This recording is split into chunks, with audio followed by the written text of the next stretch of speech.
Ya pemirsa, pada pukul 9 pagi hari ini dijadwalkan sidang pembacaan putusan pra-peradilan Peggy Setiawan digelar tepatnya Senin 8 Juli 2024 di Pengadilan Negeri Bandung, Jawa Barat. Ya, pada sidang pra-peradilan sebelumnya, penasihat hukum bersikukuh bahwa Peggy harus dibebaskan karena penangkapan Peggy tidak sesuai aturan.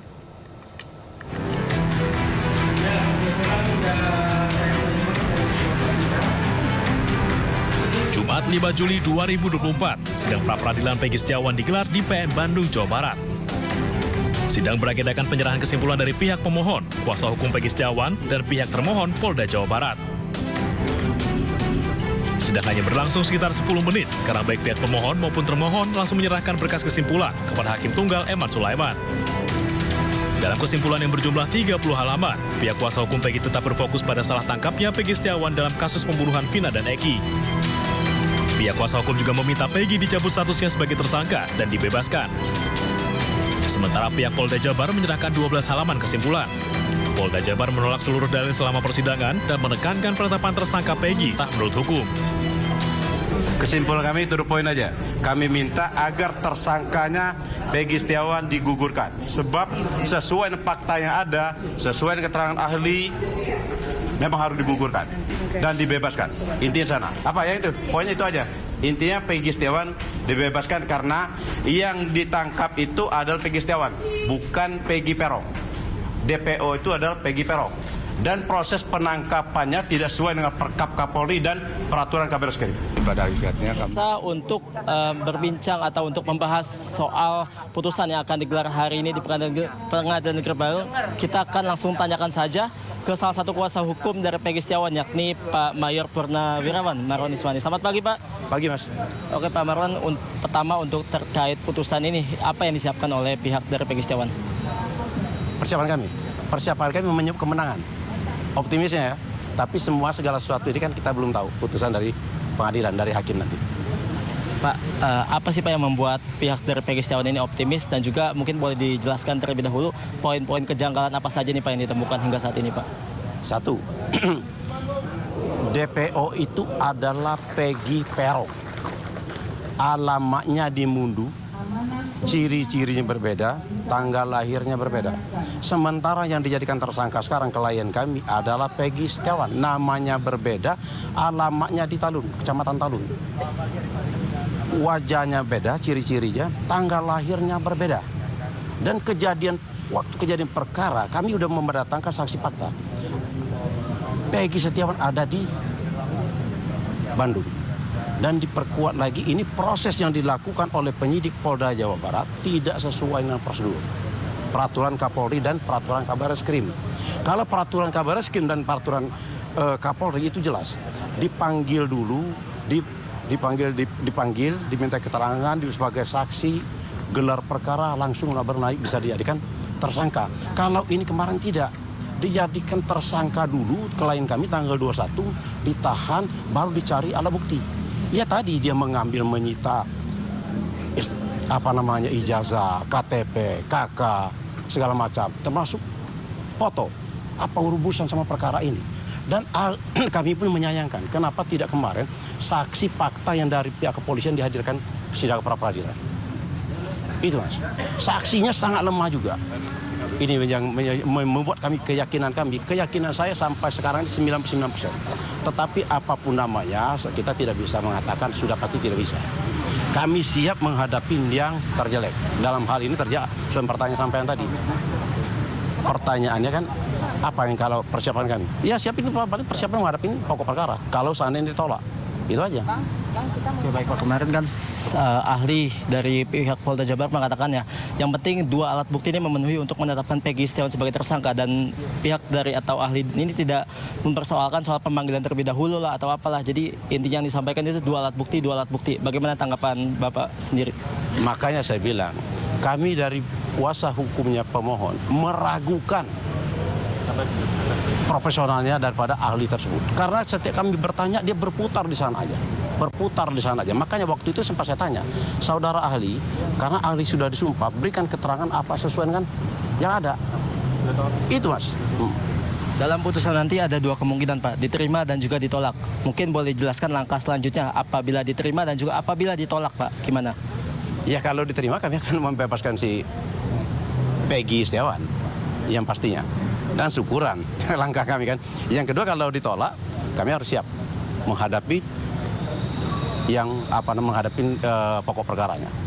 Tapi kami harus siap, dua-duanya harus siap. Dalam pokok perkara nanti apakah ada penambahan dari tim kuasa hukum atau bagaimana, Pak? Kita lihat perkembangan di lapangan. Kalau memang masih banyak yang memang mau, tidak ada masalah. Lebih bagus, berarti kan simpati masyarakat lebih banyak. Tetapi ingat, saya sampaikan, putusan pengadilan ini menjadi perhatian masyarakat. Menjadi perhatian masyarakat. Dan kami lihat ini tidak ada alasan sebenarnya hakim itu tidak mengabulkan permohonan kami. Ini menurut kami, dari fakta hukum yang kami lihat. Tetapi apapun namanya, putusan daripada pengadilan ini nanti semuanya wajib menghormati. Termasuk kami sendiri, wajib menghormati putusan dilakukan oleh Hakim Tunggal Eman Sulaiman. Terakhir sebagai penegasan, seberapa persen yakin Peggy Setiawan ini akan dibebaskan? Keyakinan Mas, ini keyakinan ya. Keyakinan ada fakta hukum yang tadi saya sampaikan. Dari keterangan ahli, dari fakta-fakta yang ada. Saya masih mengatakan 99%. Tetapi semuanya itu saya bilang, saya tidak mengatakan 100%. Nanti kita lihat putusan dari pengadilan. Baik, terima kasih Pak Marwan. Nanti kita lanjut lagi. Ya Reza dan juga pemirsa, tadi adalah perbincangan kami sedikit dengan kuasa hukum dari Peggy Setiawan yang memang sudah datang ke Pengadilan Negeri Bandung untuk menjalani sidang agenda putusan pada pagi nanti. Yang akan dimulai pada pukul 9 pagi nanti, Reza dan juga pemirsa, dapat kami informasikan pula tadi melalui perbincangan kami sedikit, memang pihak dari Peggy Setiawan hingga saat ini masih meyakini bahwa gugatan pra-peradilan yang dilayangkan oleh pihak Peggy Setiawan ini akan dikabulkan oleh Hakim Tunggal Eman Sulaiman pada pagi ini.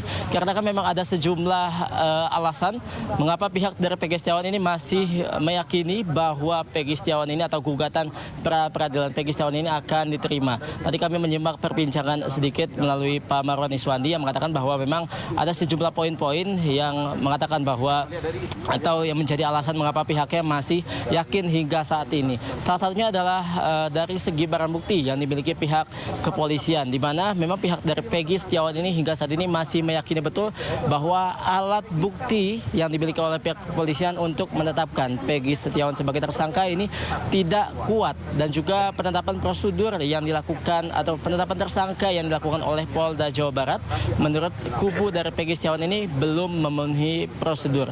Kemudian dapat kami sampaikan pula, Reza dan juga pemirsa, pagi ini kami memantau di Pengadilan Negeri Bandung memang sejumlah persiapan telah dilakukan oleh Pengadilan Negeri Bandung untuk atau jelang putusan sidang pra-peradilan Peggy Setiawan yang akan dimulai pada pukul 9 pagi nanti.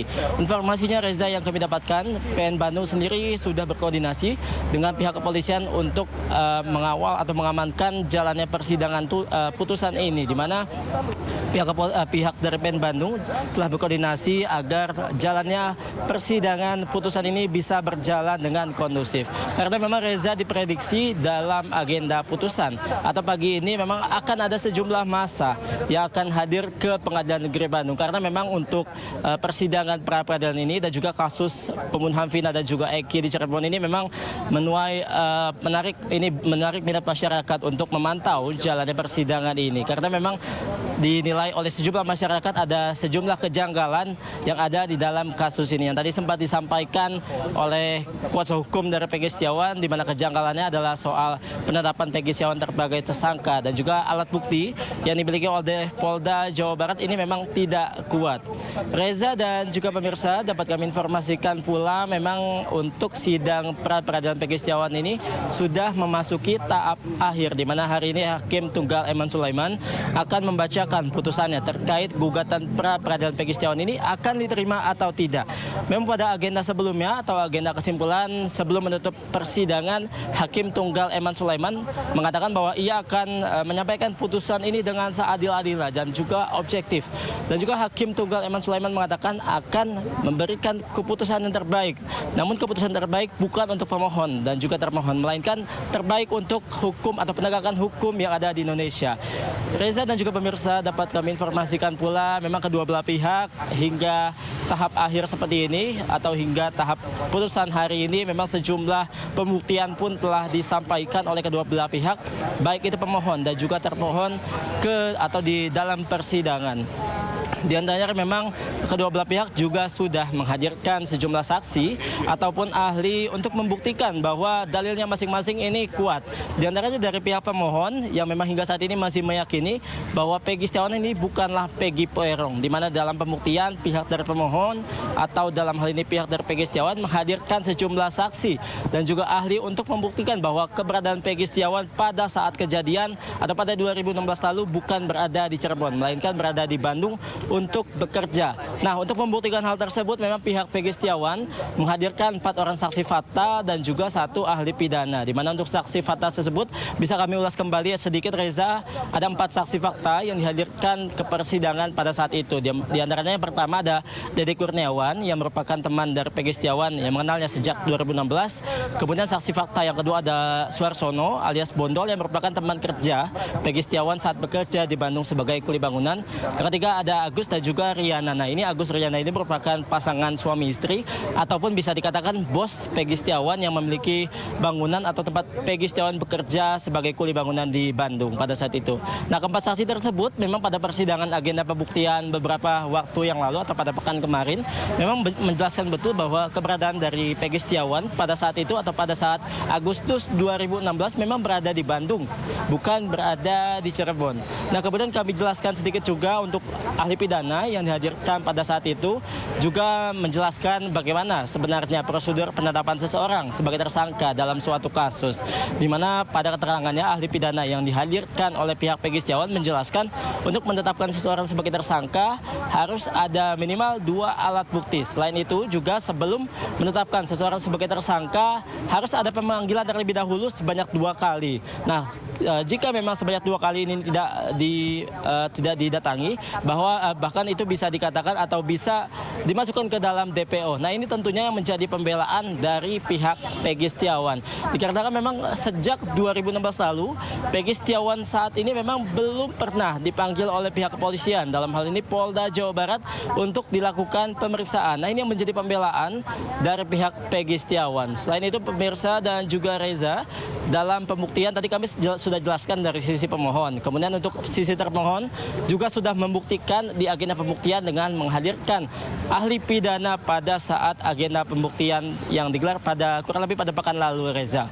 Di mana pihak dari Polda Jawa Barat menghadirkan ahli pidana juga yang dalam persidangan tersebut ahli pidana juga kurang lebih menjelaskan prosedur penetapan seseorang sebagai tersangka ini bagaimana, kemudian langkah-langkahnya, dan juga kurang lebih sama ya seperti yang dikatakan oleh ahli pidana yang dihadirkan oleh pihak termohon, di mana ahli pidana yang dihadirkan oleh termohon ini juga mengatakan untuk menetapkan seseorang sebagai tersangka harus ada minimal 2 alat bukti. Nah, ini yang tentu menjadi pembelaan dari Polda Jabar, dikarenakan Polda Jabar meyakini bahwa pihaknya telah memiliki bahkan 3 alat bukti untuk menetapkan Peggy Setiawan sebagai tersangka. Reza, kita nantikan Reza bagaimana putusan Hakim Tunggal Eman Sulaiman yang akan dimulai pada pukul 9 pagi nanti. Reza, kembali ke Anda. Oke, itu tadi laporan langsung dari rekan Faisal Rinaldi ya, semakin dekat jadwal sidang pra-peradilan ini. Jam 9 ya, sekitar kurang dari 1 jam lagi rencananya sidang akan dimulai. Tadi juga sempat mewawancarai ya dari pihak kuasa hukumnya, yang lagi-lagi kita mendengar nada optimisme. Optimisme, kita lihat bagaimana putusan dari sidang pra-peradilan hari ini, apakah menjawab optimisme dari kuasa hukum Peggy Setiawan tadi. Ya, kita ke informasi selanjutnya pemirsa. Hasil sidang pra-peradilan tersangka kasus pembunuhan Vina dan Eki, Peggy Setiawan, akan diumumkan Majelis Hakim Pengadilan Negeri Bandung pada hari ini. Di sisi lain, Cikal dan juga pemirsa, Ibunda Peggy yakin Majelis Hakim akan mengabulkan seluruh permohonan Peggy.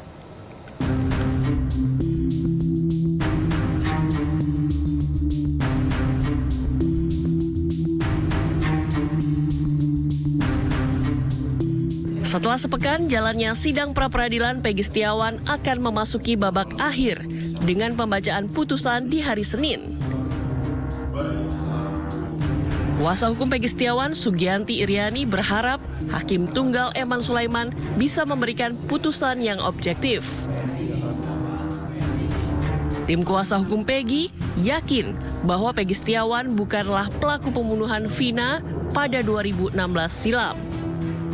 Selain itu, ibu kandung Peggy Setiawan, Kartini, berharap putusan hakim bisa diputuskan secara adil, sehingga anaknya Peggy bisa segera dibebaskan dari penjara. Ya, harapan saya sih semoga dikabulkan semua permohonan supaya Peggy cepat dibebaskan. Bu, tadi kan sempat jenguk Peggy, Bu, gimana kondisi Peggy? Ya, alhamdulillah Peggy sekarang agak kurus, cuman ya lumayan sekarang sehat, dia bersemangat. Kemarin apa yang dibicarakan dengan Peggy? Ya biasa, hanya memberi support biar Peggy kuat, gitu aja. Ada yang disampaikan Peggy kepada Ibu kemarin? Ya Peggy cuman mengucapkan terima kasih. Terima kasih aja gitu. Jadi kalau Peggy itu setiap hari Senin, Kamis ya Bu ya, itu rajin puasa. Bahkan terima kasih kami atas nama keluarga, tim kuasa hukum kepada petugas kepolisian yang suka membantu Peggy memberikan sahur. Itu. Jadi kami sangat mengapresiasi dan terima kasih banyak. Semoga Tuhan membalas kebaikan Pak Polisi yang bertugas yang suka memberikan sahur Peggy. Ya, pemirsa, tadi juga pernyataan terkini dari Ibunda Peggy Setiawan Kartini yang lagi-lagi senada dengan apa yang disampaikan oleh kuasa hukum Peggy Setiawan, optimis putranya akan bebas. Atau sidang putusan pra-peradilannya berpihak kepada sang putra kandung. Pemirsa, sidang pra-peradilan Peggy Setiawan tersangka kasus pembunuhan Vina dan Eki di Cirebon juga telah melewati agenda kesimpulan. Kesimpulan sidang diserahkan kedua pihak kepada hakim dan tidak dibacakan. Sidang pra-peradilan tersangka kasus pembunuhan Vina dan Eki di Cirebon, Peggy Setiawan, memasuki agenda kesimpulan. Sidang yang dimulai sekitar pukul 9:30 pagi tidak membacakan kesimpulan yang merupakan rangkuman sidang, baik dari pihak pemohon dan juga termohon, yakni pihak Peggy dan Polda Jabar. Kuasa hukum Peggy Setiawan menyebut dua alat bukti yang harus ada pada penetapan tersangka tidak terpenuhi. Keterangan saksi pun tidak ada yang menyebutkan Peggy Setiawan adalah Peggy Peron. Bahkan surat yang dimiliki bukanlah alat bukti, namun hanya petunjuk. Umumnya sih kesimpulan tidak dibacakan, tidak sama seperti permohonan. Perlu kami tegaskan bahwa sampai sidang kemarin, rupa-rupanya apa yang kami duga, ketiadaan bukti yang dimiliki oleh pihak termohon ternyata terbukti. Artinya apa? Dua alat bukti yang harus ada pada saat penetapan tersangka ternyata sama sekali tidak ada. Contoh saya katakan bahwa yang diperlukan adalah satu alat bukti, katakanlah keterangan saksi. Keterangan saksi siapa yang mengatakan Peggy Setiawan adalah Peggy Peron? Itu sama sekali tidak ada. Kemudian lagi mereka ajukan lagi bukti surat. Bukti surat itu ahlinya saja mereka memberikan keterangan, itu hanya petunjuk. Itu pun bukan petunjuk dalam kualifikasi 184 sebagai alat bukti, bukan. Harus ada pihak penyidik harus mencari bukti yang lain. Sementara itu pihak dari terlapor atau Polda Jawa Barat menyatakan menolak dalil-dalil yang disampaikan oleh pihak Peggy Setiawan. Jadi pada hakikatnya kami menolak dalil-dalil apa yang disampaikan oleh para pemohon, ya, mulai dari pemeriksaan para saksi, kemudian ahli pun dari pihak mereka juga sama mendukung kami. Sementara itu, Hakim Tunggal yang memimpin sidang pra-peradilan Peggy, Eman Sulaiman, menjamin dirinya akan memutus secara objektif. Hakim juga menegaskan tidak ada tekanan terhadapnya dan akan memberikan keputusan yang terbaik. Kepercayaan yang saudara berikan tidak akan saya hianati dari kedua pihak. Itu ya kunci. Sudah dari awal saya katakan saya tidak punya kepentingan dalam perkara ini. Saya akan memutus dengan objektif. Tidak ada yang namanya tekanan dari manapun, saya abaikan kalaupun ada. Saya akan objektif, saya akan memberikan putusan yang terbaik. Terbaik ini bukan terbaik untuk pemohon, bukan juga terbaik untuk termohon, tapi terbaik untuk Indonesia. Diketahui sidang putusan pra-peradilan Peggy Setiawan akan digelar Senin 8 Juli 2024. Tim Liputan iNews melaporkan. Pemirsa, kasus pembunuhan pasangan kekasih Vina dan Eki memasuki babak baru dengan digelarnya sidang putusan pra-peradilan di Pengadilan Negeri Kota Bandung pada hari ini. Pertanyaannya, akankah majelis hakim memberikan keputusan yang adil dan memuaskan semua pihak? Berikut kami tampilkan perjalanan kasus pembunuhan Vina Eki sejak 8 tahun yang lalu.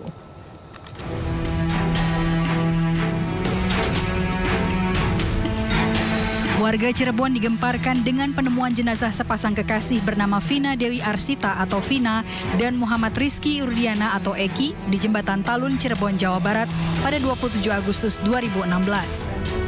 Awal di seluruh Indonesia yang telah mendukung dan mendoakan Peggy. Peggy juga berpesan supaya terus mendoakan Peggy supaya Peggy cepat bebas. Bu, hari ini bajunya seragaman, Bu. Boleh ini ceritanya tentang apa, Bu? Menggambarkan apa nih? Nggak tahu lah, nggak ngerti. Oh, ini memang sengaja buat kompakan seperti itu ya? Iya. Oh. Iya. Ibu yakin Peggy bebas, Bu? Yakin. Dari setiap juga menerima hasil. Iya, apapun hasilnya siap. Bu, dikatakan kan Peggy sebagai tulang punggung keluarga selama tersangka ditahan ini, bagaimana, Bu? Ya, saya merasa sangat kehilangan karena Peggy adalah tulang punggung keluarga, sedangkan Peggy sekarang ditahan jadi...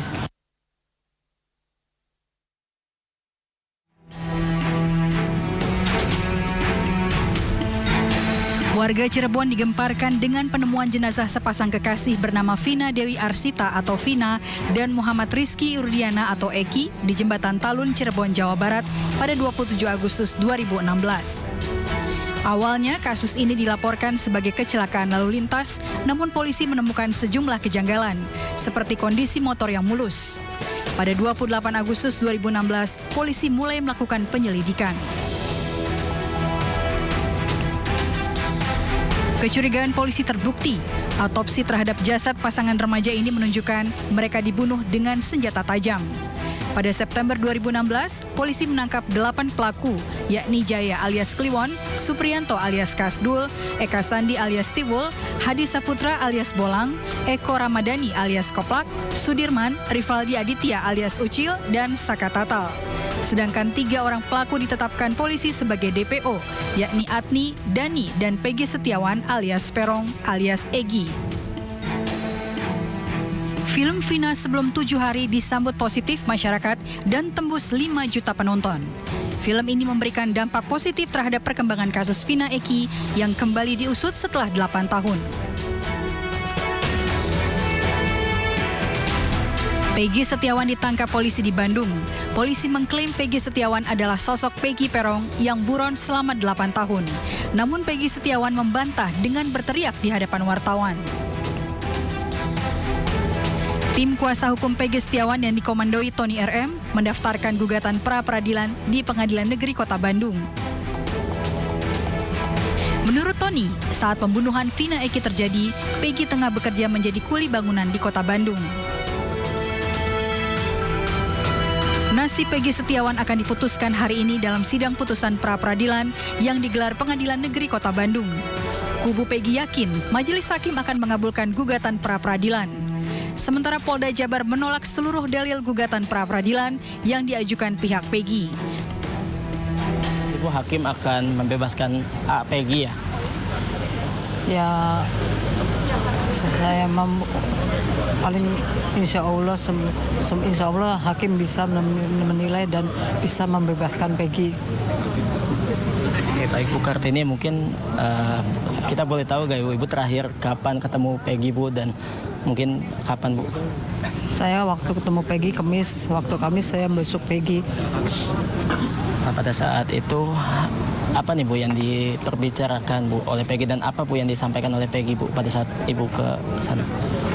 Peggy hanya minta doa supaya Peggy segera bebas.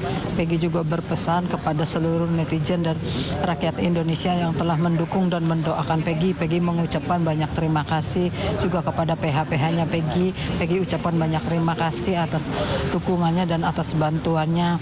Peggy juga minta terus didoakan supaya Peggy cepat pulang dan cepat bebas dari penjara.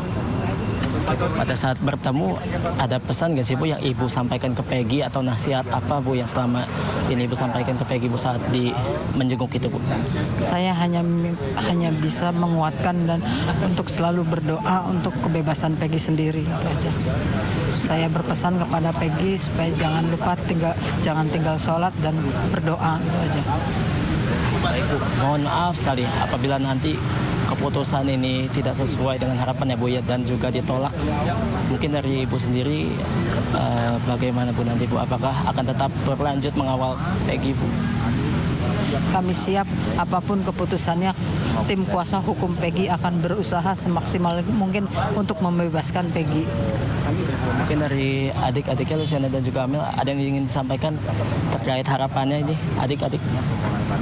Harapan kami semoga Peggy hari ini bisa kembali bersama keluarganya dan bisa dibawa pulang karena Peggy tidak bersalah, dan semoga untuk hakim tolong putuskan hari ini dengan seadil-adilnya, dengan sejujur-jujurnya, dan bisa mengeluarkan Peggy karena Peggy bukan pelaku. Mungkin dari Luciana apa yang menjadi harapan dan juga keyakinan apa kalau Peggy ini bukan pelakunya, Luciana? Saya yakin kakak saya tidak bersalah. Kakak saya itu tulang punggung keluarga, dia sangat sayang kepada kami semua. Jadi gak mungkin dia melakukan kejahatan itu karena dia sama adik-adiknya pun tidak berani. Jahat sedikit pun dia tidak berani. Dia sangat sayang sama adik-adiknya. Dia sangat melindungi adik-adiknya.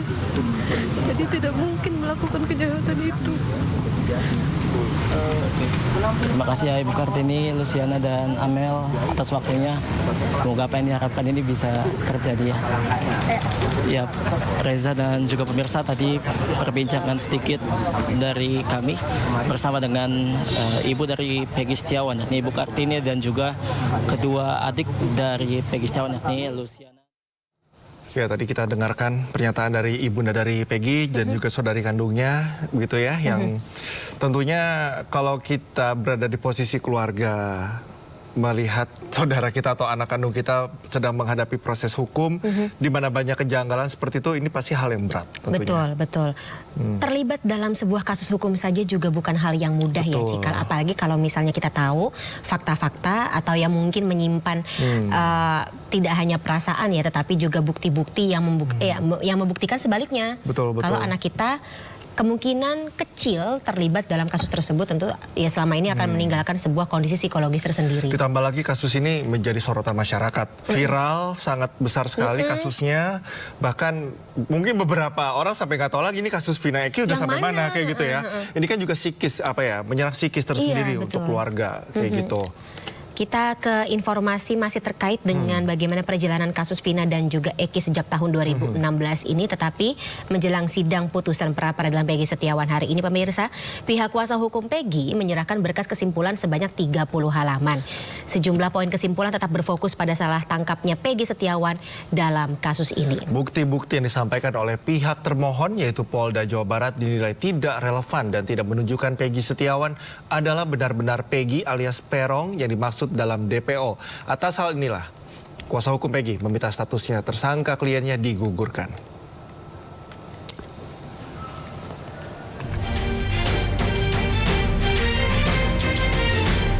Pihak kuasa hukum Peggy menyerahkan berkas kesimpulan sebanyak 30 halaman. Sejumlah poin kesimpulan tetap berfokus pada salah tangkapnya Peggy Setiawan dalam kasus ini. Bukti-bukti yang disampaikan oleh pihak termohon, yakni Polda Jawa Barat, dinilai tidak relevan dan tidak menunjukkan Peggy Setiawan adalah benar Peggy alias Perong yang dimaksud dalam DPO. Atas hal inilah, kuasa hukum Peggy meminta status tersangka kliennya digugurkan dan otomatis meminta agar Peggy Setiawan dibebaskan. Sementara pihak Polda Jawa Barat menyerahkan berkas kesimpulan sebanyak 12 halaman. Polda Jawa Barat menolak semua dalil selama persidangan pra-peradilan. Pihak Polda Jawa Barat juga menegaskan penetapan tersangka Peggy Setiawan sudah sah menurut hukum. Dengan diserahkan kesimpulan dari kedua pihak, maka pra-peradilan Peggy Setiawan sudah mendekati titik akhir.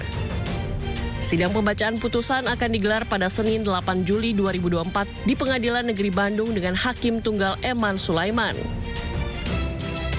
Sosok Eman Sulaiman sejak awal menjadi Hakim Tunggal dalam pra-peradilan Peggy Setiawan. Lahir di Karawang 10 April 1975, Eman menyelesaikan pendidikan sarjananya di Universitas Pasundan tahun 1999 dengan mengambil jurusan ilmu hukum. Sepak terjang Eman Sulaiman di bidang hukum juga sudah tidak diragukan. Belasan tahun, Eman bertugas dan memimpin lembaga peradilan di sejumlah daerah. Terkini, Eman menjadi Hakim Pengadilan Negeri Bandung sejak 5 Juli 2021. Eman Sulaiman juga pernah menjadi Ketua Pengadilan Rotendao pada 2017-2018 dan mengawali karirnya pertama kali sebagai hakim di Pengadilan Agama Subang tahun 2009. Saya tidak pernah melakukan aturan itu di Vietnam. Bersumpah demi Allah. Kamu bersumpah demi nama Allah. Aku sendiri kata kamu tidak bersalah. Saya tidak pernah melakukan aturan itu di Vietnam. Saya rela mati. Saya tidak pernah melakukan aturan itu di Vietnam. Saya rela mati.